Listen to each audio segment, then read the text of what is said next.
Hey everyone, welcome back to another episode of GenAI Vlog.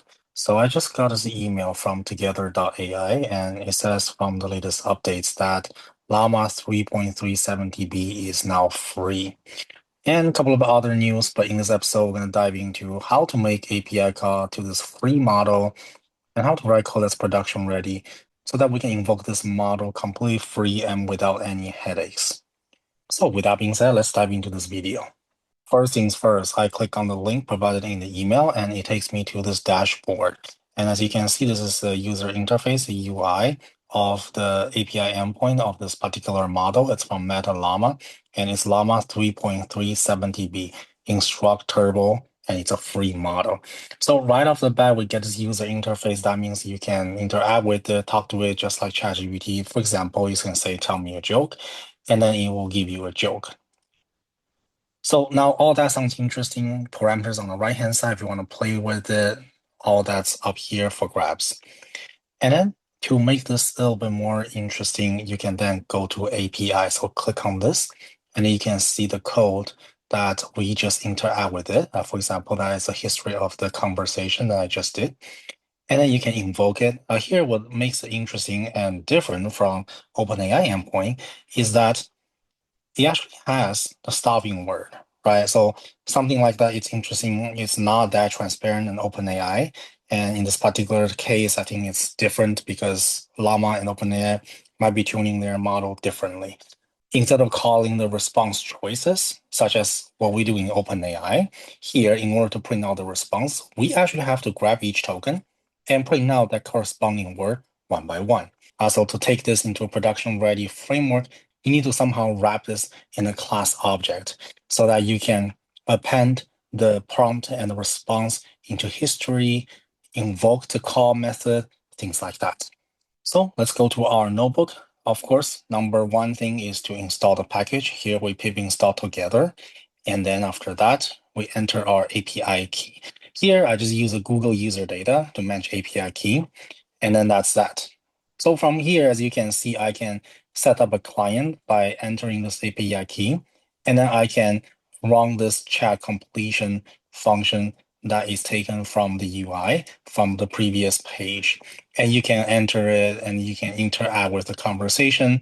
But the painful thing is you actually have to manually type in comma, bracket, things like that to have this conversation continue. Now, that's a bit of a headache. So to get around with this is to use the following class object. For example, here I have a class object called Chatbot, and we're going to initiate it with API key, client, history. The intricate detail here, or the assumption here, is every class object, we're going to initialize a unique client in the sense that as long as this chatbot class object is not redefined in your Python environment or your Docker image, if you're going to take this to Docker image, this is not going to be reinitiated, right? It's not going to be reinstantiated with a new client, meaning that the conversation history will continue. Okay, so that's the intricate detail that you're going to have to understand as a developer if this goes into production. So once you have all these in it, now you're going to have to invoke the method, right? So the method number one is chat method. Here we have a bunch of arguments. These arguments are just taken, essentially just taken from the argument in the chat completion function.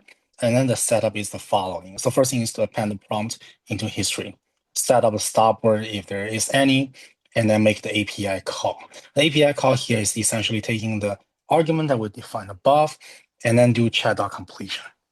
And here, the personal habit is to print out the prompt and to append that particular response from the assistant to the conversational history, so that the conversation history is actually just a list of JSON file that is being appended indefinitely.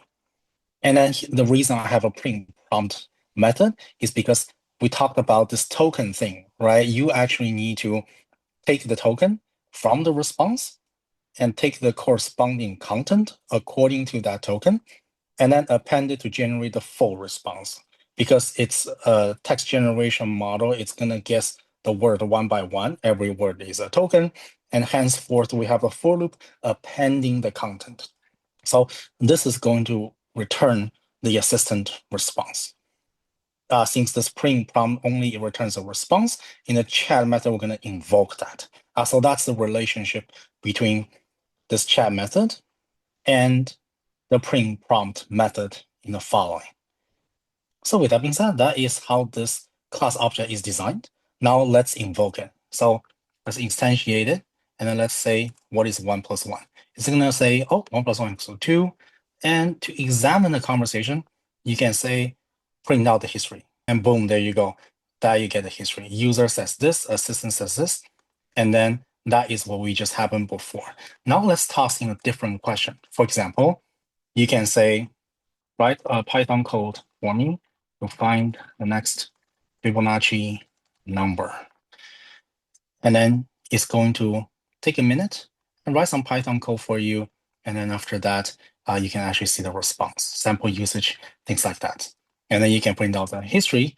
And then you can see that here, the history actually continues, right?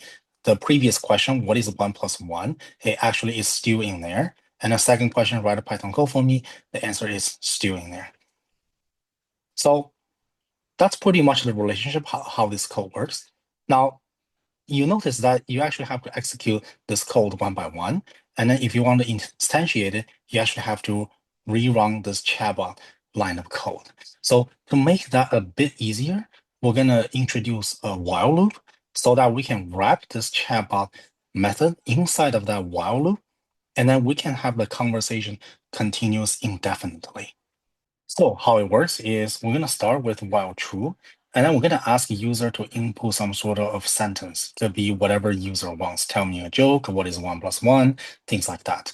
And then what we're going to do is we're going to check if the exit keyword is inside of the prompt. If it is, then we're going to break the code, right? We're going to break it and then exit the while loop at that moment. If not, then we're going to continue by invoke this chatbot. Now, of course, inside this while loop, you see that I have not reinstantiated the chatbot object. So this object is going to continue the history from before. So let's try it here. We just need to run the code again. Write a poem about tonight's sky. And then let's give a sec. As you can see, it's pretty poetic. That looks very nice. Now let's say I want to finish this conversation here. So you type exit. And as you can see, this code finishes. So there you go. Now this gives you an idea. As you can see, this code is now invoking this class object, and then it's calling the chat method, of which the history will be saved, and then we'll print out the response. This code can then be taken into Swift or .NET or Java or C++, taken into any front-end platform, and it should be production ready. So there you go. Hopefully you enjoyed today's episode. Hopefully shed some light of how to invoke Llama 3.3 70 billion model from together.ai. Thank you for watching, and I'll see you in the next episode.